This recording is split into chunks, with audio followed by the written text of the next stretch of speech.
May nakita tayo dito sa bundok guys na naninirahan mag-isa. Na isang tatay na iniwan na ng asawa at anak. At pinili na lang niya dito na manirahan malayo sa kabiasnan.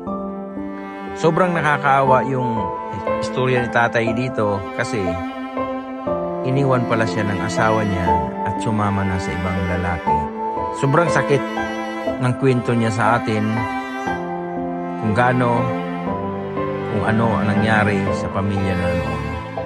Sabay-sabay nating panoorin guys ang video na to. Ayan guys, nandito tayo ngayon sa Kawalan.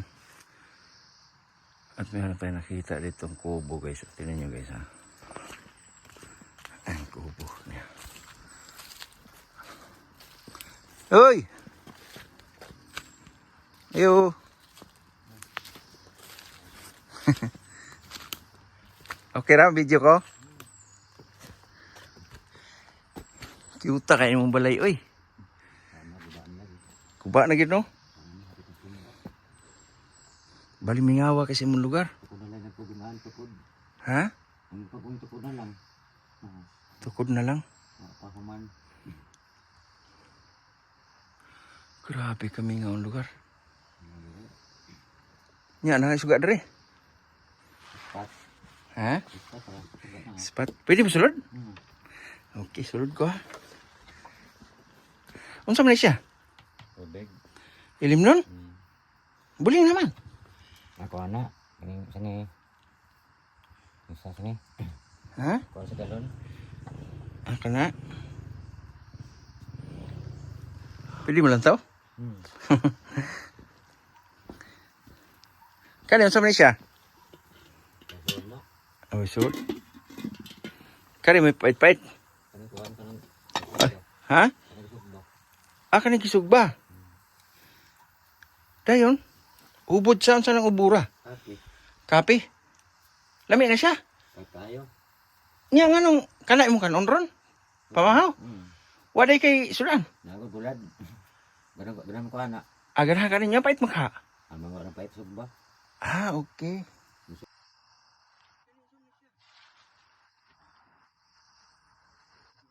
Sudan nga gitawag lang kusahos. Kabaw. Ha? Kusahos kabaw? Lingay na. Mani mo makahoy. Kulba. Toothpaste bro, o toothbrush. Ako gibuan kay ang oga butan ba. Kaya sa manit, ilim ng tubig. Wala may suod ay ko ana kami. Ano yung gamit? Kanina lang mga ano na asukal. Tapos asin. Wala may sulod asin.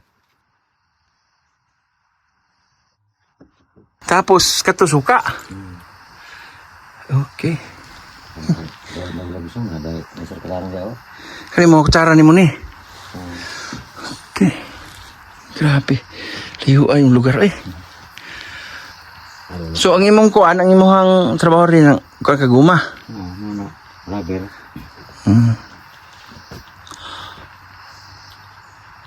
Muna yung mahigdaanan re. Kada gabi ka mahigda re. Pwede mo lang tao? Yung sige di daan kay labas manok.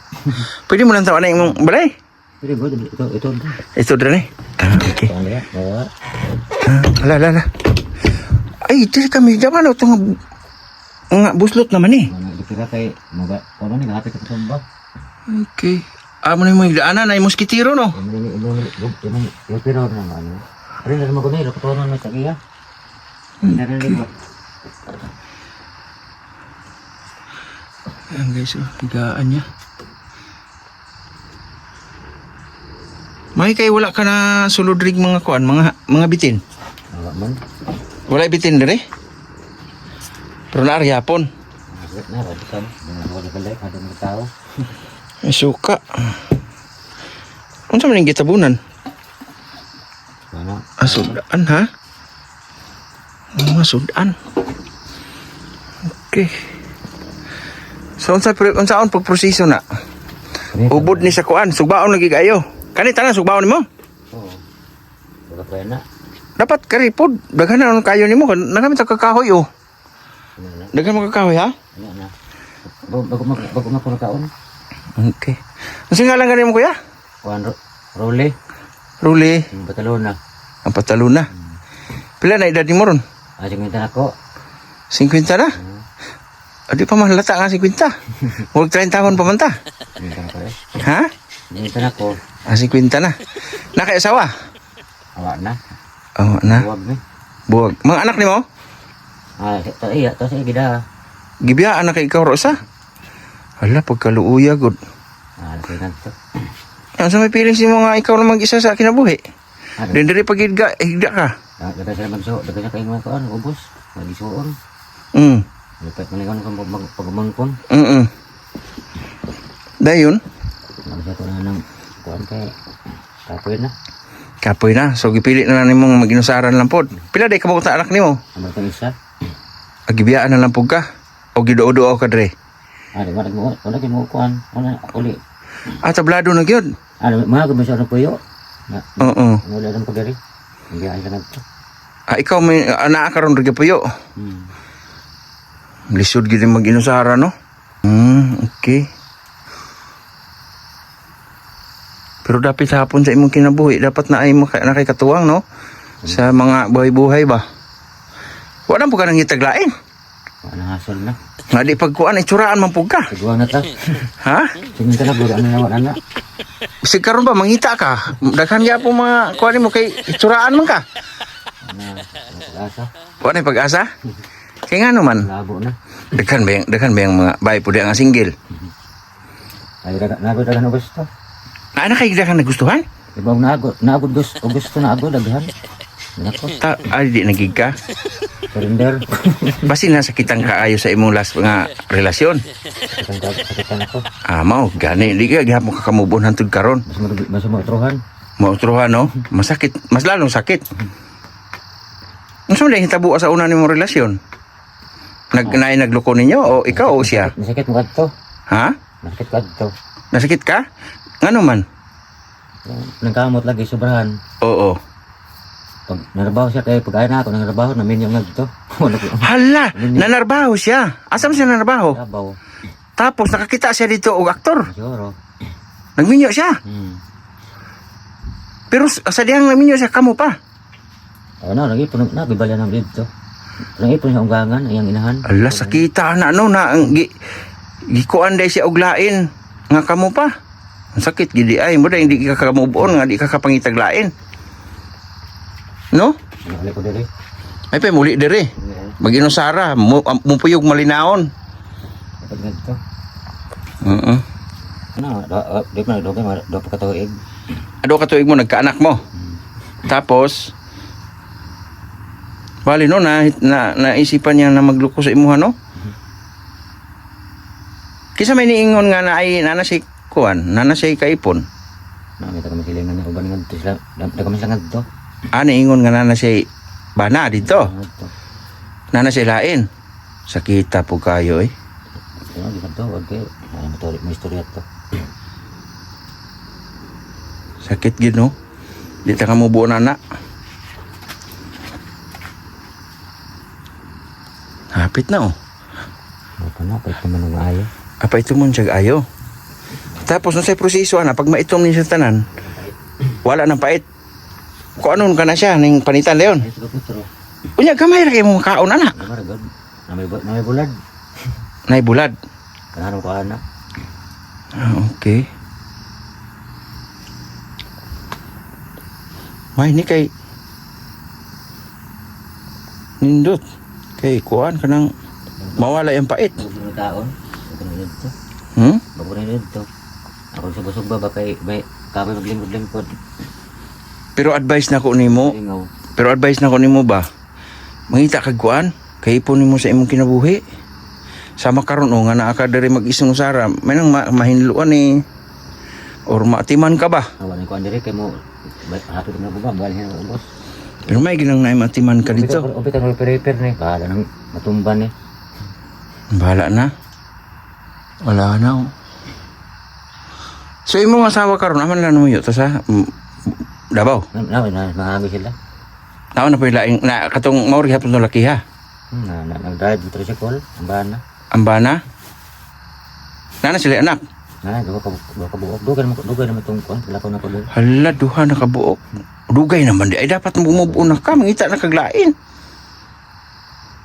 Daghan ka din ha. Pag uli di ka diwa na may anak gani. Ano na yung anak siya ni? Pag uli niya.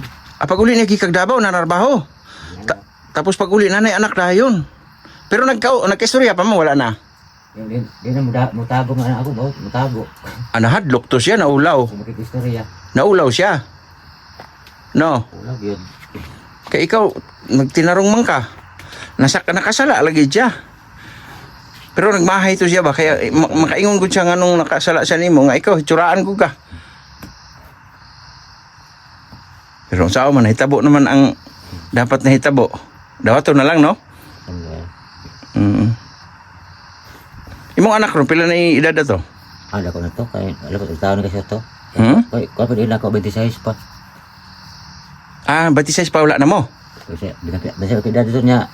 Paglakaw na ako, pala nakatuig. Dugay na. Ayan. Masig minyo na po dron. Ito niya lagi sa mataaron. Ayun, ulit-ulit ron. Pero kung wa ka nagminyo sukad atong imong asawa nga nagluko, wagas ang imuhang gugman niya kay hantod karon gidibdib maghihapon nimo ang inyong pag binulagay. Ang iyang pag kuan ba pagtaksil sa imuha, sakitan kay ka. Kay nakamove on ka pa, nagminyo nakaglain. Kay daghan ra ba kaining mga daga karon nga mga kay daran ra pud nimo no? Nya ni panaw ta aning kalibutan nga madanlog. Na, sao na lang. Pastilan. Grabe yung proseso guys.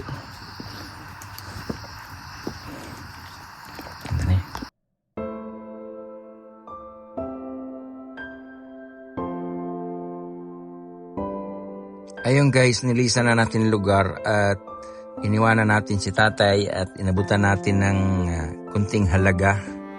Napakasakit ng sitwasyon niya guys. Pinili niyang mapag-isa dito sa bundok at mamuhay ng tahimik na siya lang mag-isa. Masakit sa isipan niya na nagawa sa asawa niya noon na siya ipagpalit. At sa sobrang mahal niya yung asawa niya noon, hindi siya nakamove on kahit ilang taon man ang lumipas. Hindi siya naghahanap ng iba pa. At nakapangako pala siya noon na yung babae lang na yun ang mamahalin niya ng habang buhay. Pero ayun na nga, di sila pinalad at naghanap ng ibang lalaki yung asawa niya noon. Kaya mas pinili niyang mamuhay mag-isa dito sa bundok. At sira-sira man niyang kanyang tahanan, mas pinili niya to na mabuhay na mag-isa para malasap niya ang mapayapang buhay. So ayun guys, maging aral sa ating lahat to. Naway pahalagahan natin ang kanya-kanyang mga relasyon. Ingatan natin na huwag tayong matulad kay tatay na mamuhay mag-isa. At masakit isipin na sa lapit hapon ng kanyang buhay, mag-isa siyang haharap dito sa mundong to. So ayun guys, maraming salamat sa inyo lahat sa walang sawa niyong pagsuporta sa Gigas TV. At ito nga guys, magpapaalam tayo at lilisanin natin si tatay.